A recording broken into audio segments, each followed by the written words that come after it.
So this one is a little bit tricky. I don't know how many of you have like a separate placket. I have.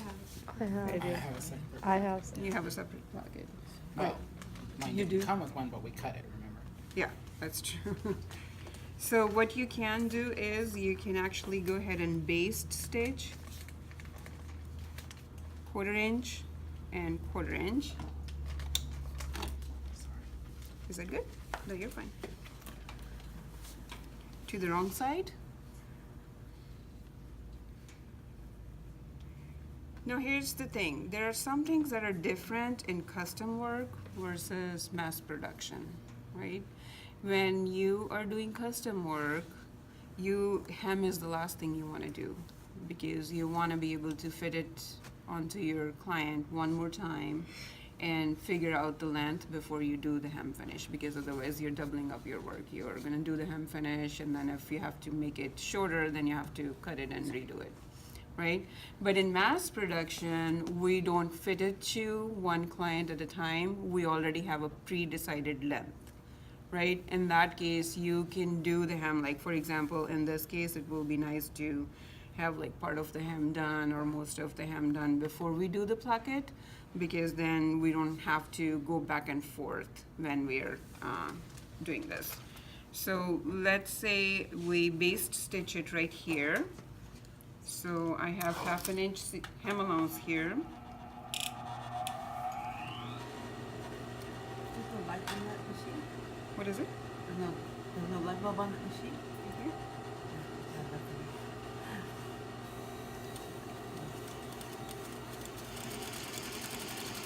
And just a couple inches is more than enough. I forgot to grab something. Here. Awesome.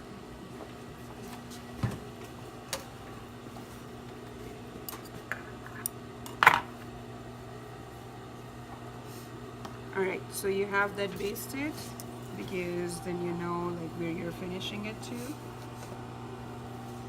Even if you're not ready, because we want to finish the whole hem when your side seams are done so that you can do the whole thing. You don't want to have like breaks and double stitch look.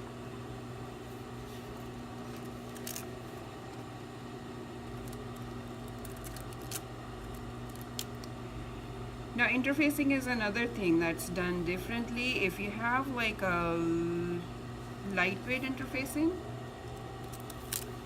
then you can just interface the whole piece. If you have medium weight interfacing or a little bit thicker interfacing, then you want to eliminate the interfacing on the seam allowances because that way you can keep the bulk out. Okay. All right. Now we're ready to sew this placket, the separate piece on.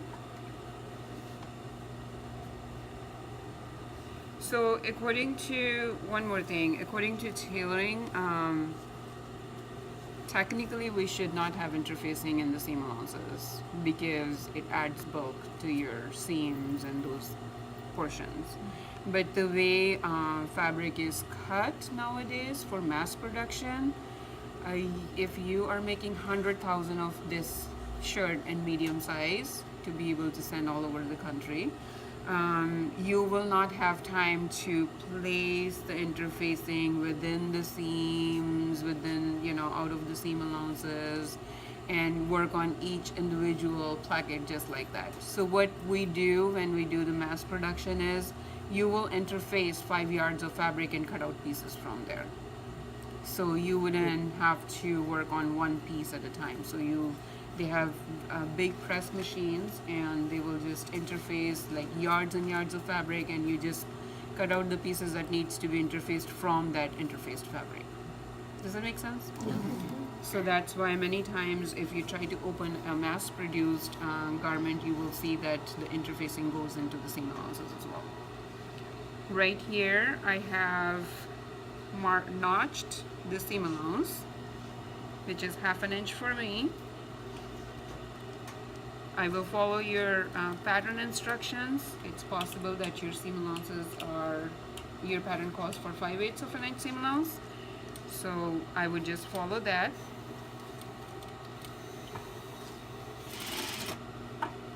Back stitching. How many of you put your pins in there? parallel to the in the same direction of your seam, or right here? Right there. Awesome. Now, first off, that was a no-no. You don't leave your pins, and then you had to pin it, and then you had to base it, and then you get stitch it. Yeah. This way, if you are working on your machine fast and you forget to take one of your pins out, it's not a big deal. Your sewing machine will sew over it. But if you have it this way, it turns out to be That's a lot of issues. that can cause a lot of issues. And Plus, just trying to catch it before it goes through, and you jam it all the way through your thumb, right. which I haven't done. Or break your needles again and again. Have technical difficulties. My life is Yeah, we're all on that page.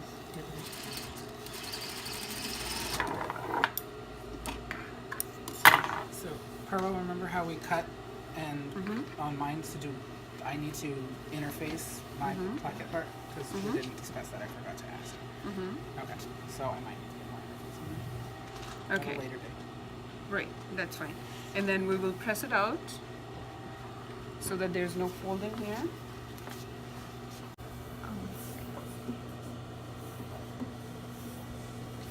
Just for that.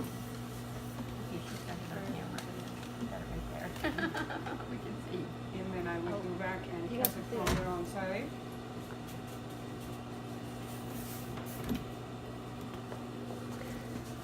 Right, so that's how it's gonna look. So what do we do next? Since you are beginners and you are, I don't know, for how many people it's gonna be the first time when you're doing the placket? Not really. Okay, that's good. You have done plackets before? Probably. You don't remember. So there are a few things you can do. You can hand baste this, or you can machine baste it, or you can just simply hand baste it.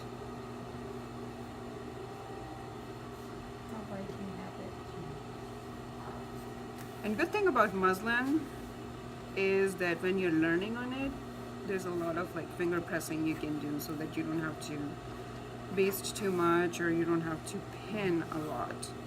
Keeps the crease pretty well. It keeps it pretty well. Yeah, sometimes I can't get a crease out of it. Yeah. Well, Not a that's crease per se, but a wrinkle. Yeah. Yeah. I'm Like having super trouble. hot steam iron, and it's Yeah. not going anywhere. It's Me staying too, in I'm there. still having Look at trouble that. with it. Great.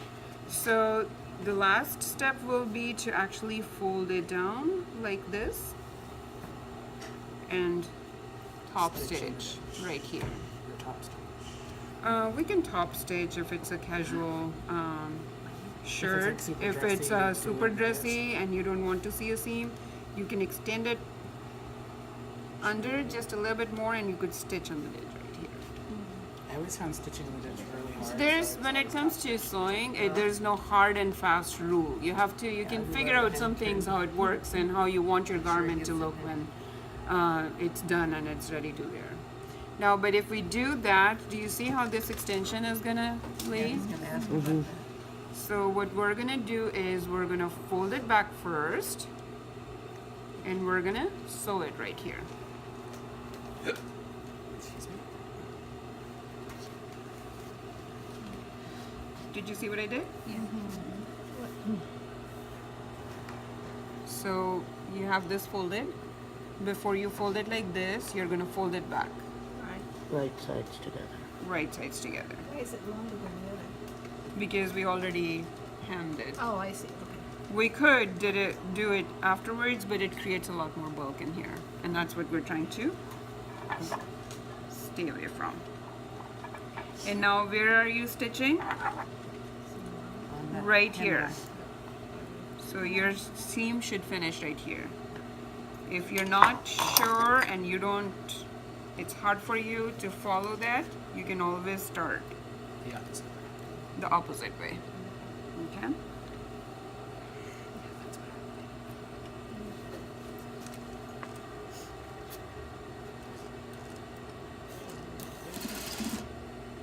It it should be 1/2 inch seam allowance because we folded it 1/2 inch, 1/4 inch, and another 1/4 inch. Keep it straight. Back stitch on both ends.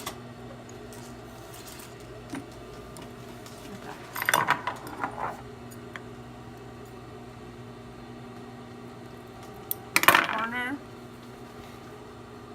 And you just clip the corner so Right. it'll be nice and Right. sharp. So we get corner here Exactly. and not a curve. And now you wanna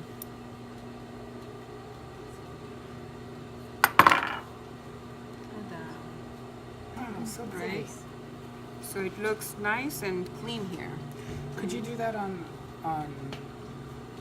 waistbands, like when you're doing Yeah. Does it zipper? zipper? Because I always get yeah. We the will be waistband at doing the that on zipper waistband. point, or yeah, always looks funky. Oh, cause you didn't 'Cause I cut didn't it? know how Yeah, to- there you go, nice. Right. See, a little So bit what of I this- do is, if you could go ahead and press at this time from the wrong side. It always helps. Actually, let's go ahead and do that. If you already had like pinning done here, you can match your edge to the seam right here and keep folding your fabric on the fold line that your pattern called for.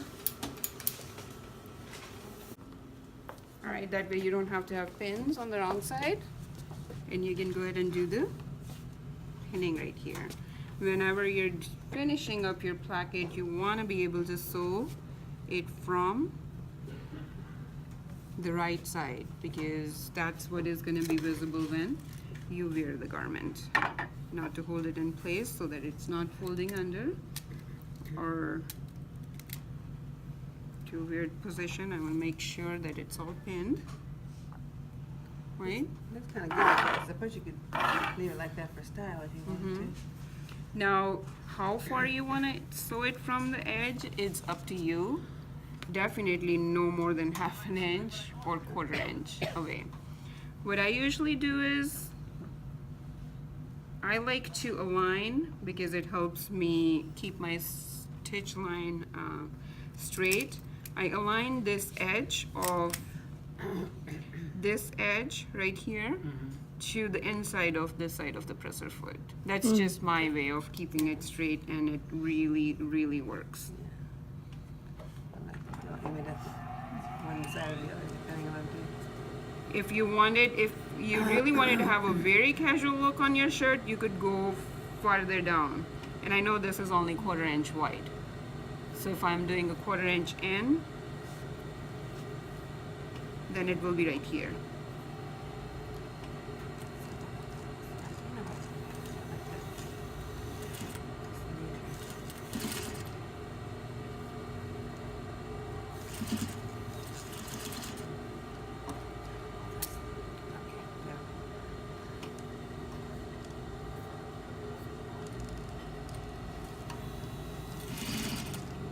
Second, I thought that lead thing was, you're using it instead of the pedal, but I forgot that's the pressure foot.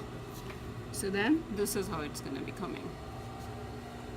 And then you will sew all the way up to the neckline. And then if you wanted a wider look,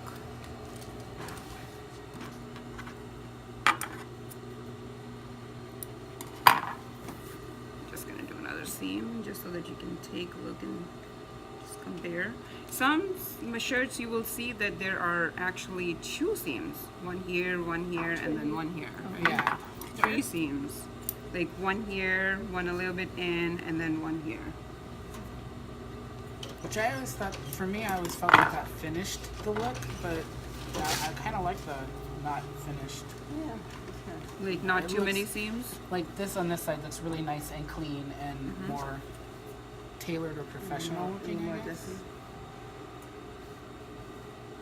Because I notice as I do those seams like that, it can kind of make it look, I don't know, cheaper. So I'm gonna there's another seam I'm gonna make a little bit farther down.